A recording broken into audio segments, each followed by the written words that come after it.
Hello everyone, good evening. আমি শঙ্কর। তো আমি আজ তোমাদের সাথে একটা এক্সপেরিমেন্ট শেয়ার করছি, সেটা হচ্ছে ডেনসিটি ডিফারেন্স। তো তার জন্য বেশি কিছু প্রয়োজন নেই। এই যে জল নিতে হবে নর্মাল, একটা পাতিলেবু, আর বাকিটা দেখো।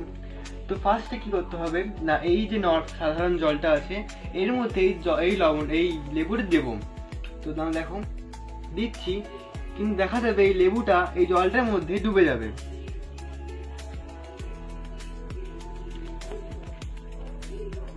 দেখো ডুবে গেল। এর কারণ হচ্ছে যে এই জলটা যে ডেনসিটি অর্থাৎ ঘনত্ব সেটা একটু কম এই লেবুর চেয়ে, তার জন্য এটা ডুবে গেল। তো এরপর কি করতে হবে, একটু বেশি পরিমাণে লবণ নিতে হবে।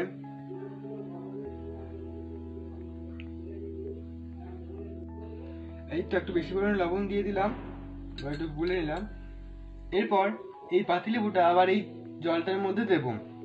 তো দেখো জলটার মধ্যে দিলে এই লেবুটা ভাসবে। দেখো ভাসছে লেবুটা।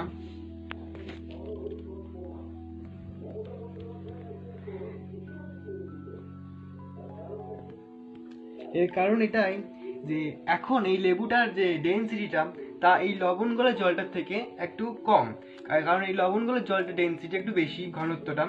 তো এর ফলে এই লবণগুলো জলটি লেবুটার উপরে একটা ঊর্ধ্বমুখী বল প্রয়োগ করছে, যার ফলে এটি ভেসে যাচ্ছে। তো এটাই আমার এক্সপেরিমেন্ট। তো কেমন লাগলো সবার? Thank you.